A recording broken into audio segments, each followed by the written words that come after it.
May Chris supporters naglabas ng saloobin. Bakit naman? Yan ay sama-sama nating tutukan mamaya mga kalingap, at kung nagustuhan niyo po ang ganitong klaseng reaction video, paki-like at subscribe, para lagi kayong updated sa susunod kong mga uploads. At salamat sa walang sawang pagmamahal at suporta kay Kuya Val Santos Matubang at Idol Kalingap Rab. Paalala, panoorin at tapusin ang video na ito, para malaman mo kung ano ang nilalaman nito bago mag-comment. Ngayon balik tayo sa topic. Unang-una, gusto kong linawin agad, ang video na ito ay hindi para mag-away, hindi para magturo ng mali, at lalong hindi para magpalaki ng issue. Ito ay isang positive reaction lamang, isang paalala, at isang pagtingin sa mas malalim na dahilan kung bakit may mga damdaming lumalabas sa magkabilang panig. Natural po sa isang komunidad, lalo na sa mundo ng content creation, na may kanya-kanyang opinyon, pananaw, at emosyon ang bawat grupo. May mga supporters ng May Chris na nagiging vocal sa kanilang saloobin, at may mga tao sa Karepa na tahimik lang pero patuloy na gumagawa ng mabuti. At alam nyo ba, pareho silang may punto, pareho silang may pinanggagalingan. Kung iisipin natin ng mabuti, ang ugat ng lahat ng ito ay pagmamalasakit. Pagmamalasakit sa mga taong sinusubaybayan nila. Pagmamalasakit sa mga kwentong sinusundan nila. Pagmamalasakit sa komunidad na kinabibilangan nila. Hindi ito laban ng kami kontra sila. Ito ay kwento ng iba't ibang paraan ng pagsuporta. Ang May Chris supporters, nagpapahayag ng saya, kilig, at inspirasyon.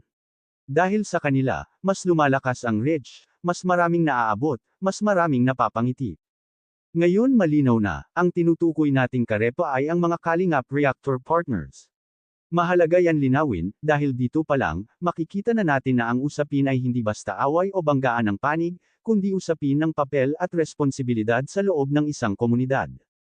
Ang mga Karepa, sila yung mga taong matagal nang nandyan, nagre-react, nagpapaliwanag, nagbabantay ng balanse sa content, at higit sa lahat, nag-iingat sa mensahe na naipapasa sa publiko. Hindi madali ang maging reactor partner, dahil kailangan mong maging maingat, patas, at responsable sa bawat salitang binibitawan. Hindi ka pwedeng padalos-dalos, hindi pwedeng emosyon lang ang paaralin. Samantala, ang May Chris supporters, sila naman ang puso ng engagement.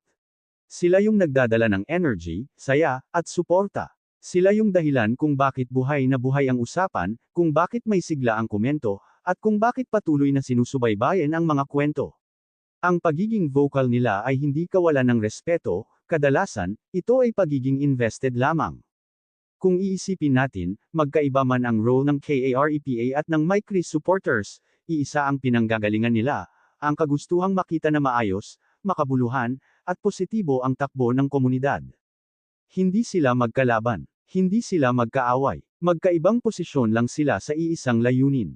May mga pagkakataon talaga na nagkakaroon ng hindi pagkakaintindihan. Normal yan sa anumang grupo. Kapag may nagsalita, may tatama, kapag may nagpayo, may masasaktan, pero hindi ibig sabihin nun ay may masamang intensyon na agad. Minsan, kailangan lang ng konting paliwanag at mahabang pasensya. Ang maganda rito, parehong panig ay may kakayahang umatras, umunawa, at magbigay daan. Iyan ang senyales ng maturity ng isang komunidad. Hindi lahat ng reaksyon ay atake, at hindi lahat ng paalala ay paninira. Kung titignan natin sa mas malawak na perspektibo, mas lalakas ang komunidad kapag may Karepa na gumagabay. May supporters na sumusuporta, at may respeto sa bawat boses. Sa ganitong paraan, hindi nagiging mabigat ang usapan, kundi nagiging daan para sa paglago. Sa susunod na segment, pag-uusapan naman natin kung paano pwedeng magtagpo ang dalawang panig, kung paano magiging mas maayos ang komunikasyon, at paano mapapanatili ang positivity kahit magkakaiba ang pananaw. Sa huling segment na ito, mahalagang balikan natin ang pinakaugat ng lahat, iisa lang ang pinanggagalingan ng Karepa at ng May Chris supporters, ang suporta at malasakit sa komunidad. Magkaiba man ang paraan ng pagpapahayag, pareho ang intensyon, ang makabuti at makatulong. Anong masasabi nyo dito mga Kalingap? Ito ay isang reaction video lamang, kaya pwede po kayong mag-comment sa ating comment section. At lagi ko itong sasabihin sa inyo na, suportahan po natin si Idol Kalingap Rab at Kuya Val, dahil dito kinukuha ang mga gastusin, tulad ng pabahay, allowance sa mga beneficiaries, sahod sa mga kasamahang K-boys at iba pa, At hanggang dito lang po muna si Kalingap Kuya Ers latest update ngayong araw mga Kalingap. At huwag kalimutang mag-like at subscribe at i-on ang notification bell for more updates. Maraming salamat po, mabuhay tayong lahat. To God be all the glory.